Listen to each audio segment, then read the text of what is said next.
আপনি বলেছেন মানব রচিত আইন দ্বারা যারা শাসন করে তারা মুসলিমদের সরাই আমির হতে পারে না। আমি এটা বলছি, এবার বলছি না মানব রচিত আইন রচনা করে যারা বলছে, আল্লাহর বিধানকে যারা পরিবর্তন করে, কথাগুলো পরিবর্তন হচ্ছে আমার মনে হয় কিছুটা উল্টাপাল্টা হয়েছে। আগে শুনেন, কারা মুসলিমদের ইমাম হতে পারে না? যে ব্যক্তি কাফের সে মুসলিমদের ইমাম হতে পারবে না, কথা বলছেন কিনা? আর কাফের হওয়ার জন্য কিছু নীতিমালা আছে, আপনি সংক্ষিপ্ত কথাকে বিস্তারিত কথা নিয়ে যাবেন না। তো কাফের যে ব্যক্তি সে ব্যক্তি ইমাম হতে পারে না। আল্লাহ বলছে বলে আল্লাহ লিল কাফিরিন আলাল মুমিনিনা সাবিলা, যারা ঈমানদার তাদের উপরে আল্লাহ কাফেরদেরকে কি করেন নাই, কোনো দায়িত্ব দেন নাই। অর্থাৎ কাফের আমাদের কোনোদিনই কি হইতে পারে না। এখন আমি বলতেছি, খেয়াল করেন, যেই ব্যক্তি মনে করবে আল্লাহর বিধান এখন চলবে না সে কি? যে ব্যক্তি বলবে আল্লাহর বিধান এবং জাগতিক বিধান কি সমান, সে ব্যক্তি কি? কাফের। যে ব্যক্তি মনে করবে যে আল্লাহর বিধান থেকে অন্য বিধান উত্তম, সে ব্যক্তি কি? কাফের। যে ব্যক্তি পরিবর্তন করে দিবে সে ব্যক্তিও কাফের, কথা বুঝছেন তো? এবং যে ব্যক্তি এই জায়গায় অন্য কিছু প্রতিস্থাপন, সেও কাফের। এটা তো নীতি।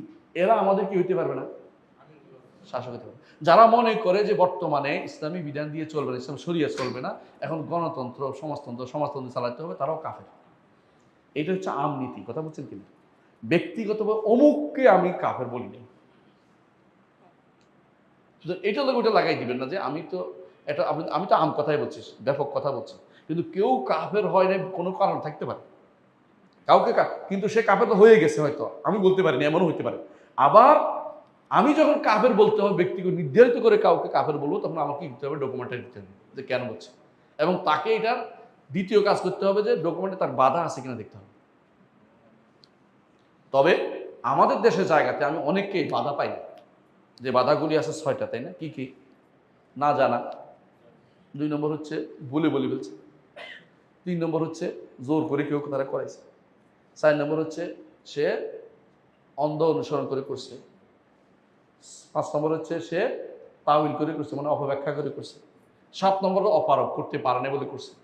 তারা বলুক, এটা যারা এটা করতেছে এখন কুফরি শিরকি লিপ্ত, তারা নিজেরাই বলুক যে আমরা এই বিপদে আছি। আমরা বলতে আলহামদুলিল্লাহ আপনার একটা ওজোর আছে। আপনি তারা বলার আগেই তার জন্য ওজোর খুঁজতেছেন, কথা বুঝেন কিনা? সে আল্লাহর বিধানের বিরুদ্ধে সারাদিন বলতেছে আপনার না না ওজোর আছে, তাহলে পৃথিবীতে কেউ কাফের নেই, বুঝেন? এই সিস্টেমটা আমরা নিশ্চিত। তারা বলুক তাদের ওজোর আছে, আমরা নিব। আপনি বলতেছেন কি জন্য? আপনি কি কাজে বলতেছেন? এর অর্থ হচ্ছে আপনি এখন শরিয়া সম্পর্কে জানেন না, আল্লাহর বিধান সম্পর্কে আপনার কি আছে ছাড়, আপনি এখনো পর্যন্ত মুরজিয়া হয়ে রয়েছে যে আর অসুবিধা নাই, আল্লাহ গফুর রাহিম। কিছু মানুষ আছে না, যত কিছু করে শিরিক কুফরি করতেছে, গফুর রাহিম। সকালবেলা দেখছি ফজর নামাজের সময় একজনে কি করতেছে, ওই ফালাক নাস এখলাস করে সারা শরীর ফু দিয়ে একদম বলছে। তা আমি এটা গেলাম যে শুনে, এটা রাতে শোয়ার সময় সুন্নত, এটা সারাদিনের সুন্নত না, কথা বুঝছেন? যখন ইচ্ছা যে সুন্নত না, এটা বুঝতে আমি এটা করে অভ্যাস হয়ে গেছি। সে শোনার জন্য বলছে এটা মানে করবে সেইটা অর্থ বুঝুন। তাই বললাম আচ্ছা আপনি সুবহানাল্লাহ আলহামদুলিল্লাহ পড়ছেন 33 বার 35 বার পড়ছেন, একবার না, তোর অভ্যাস করলে হয়ে যাইব। তো এটা হইব কি জন্য? কেউ যদি বলে আমি 35 বার পড়ে অভ্যাস হয়ে গেছে, তাহলে 35 বার পড়তে পারবে না, 33 বার পড়তে হবে, শুনুন এটা। তো আপনি ফালাক নাস ইখলাস পড়বেন, ঠিক আছে, ভালো কথা, এটা হাদিস প্রমাণিত। এটা দিয়ে পড়ে হাত গা মুছাবেন, এটা কি আপনি সারাদিনে শুনো? এটা কখনকার রাতের শোয়ার সময় শুনে থাকে। তো এটা আপনি দিনের বেলা করতেছেন কি জন্য? সালাতে পরপর করতেছেন কি জন্য? এটা বেদাত করতেছেন। একজনের মাথার মধ্যে হাত তুলেছেন, মাথায় হাত তুলেন কেন? দোয়া পড়ে, কি দোয়া পড়ে? ইয়া কবি। তাহলে এই যে আপনি মাথায় হাত দিলেন কিনলাম, আমার সাথে ভালো কাজ করছে, মাথায় হাত দিয়ে বসে কারণটা এটা তো হচ্ছে না, এটা আমার অভ্যাস হয়ে গেছে, অভ্যাস হবে না, অভ্যাসটা ছাড়ো, এই অভ্যাসটা ছাড়তে হবে, কথা বুঝলেন কিনা? একজন হাত এমনি বেশি হাত এমনি বসছেন কেন? এটা তো যাইজ না, কেউ অভ্যাস হয়ে গেছে, অভ্যাসটা ছাড়ে, এই অভ্যাসটা ছাড়ানো আমাদের কাজ, কথা বুঝছেন কিনা? এবং আপনি বলেন যে না থাক অভ্যাস হয়ে গেছে, তো আপনি কোনোদিন সুন্নত কাল দাওয়া দিতে পারবেন না কাউকে, তারা কোনোদিন সুন্নত দাওয়া দিতে পারবে না, কথা বুঝেন না?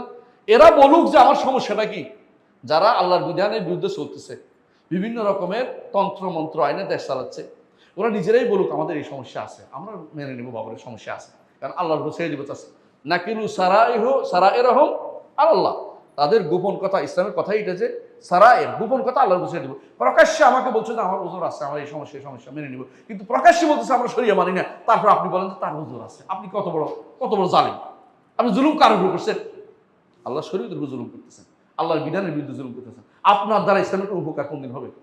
আপনি নিজেও চলেন না, আরেকজনে চলতে দেন নাই, এটা তো করতে পারেন না। কিন্তু আমরা কাউকে নির্ধারণ করে তাকফির করি নাই। কথা বলছেন তো? আমরা এমনিই বলছি কেউ যদি কাফের আল্লাহ শরীয়তের বিরুদ্ধে হয়, এটা হলো ব্যাপক কথা। সে আমাদের আমির না, সে আমাদের শাসক না, সে আমাদের বায়াত পেতে পারে না। কথা বলছেন কিনা? এটা সত্য কথা, বায়াত পাবে না সে। বায়াত চায়ও না, পায়ও না। ওরা চায়ও না, কারণ বিশ্বাসী না বায়াত। ওরা বায়াতে বিশ্বাসী নাকি? ওরা গণতন্ত্রের বিশ্বাসী। ছিল গাছ ধরে মাইট ইজ রাইট, ওদের জোজার মূল লুকতা। আল্লাহ মাফ করুক।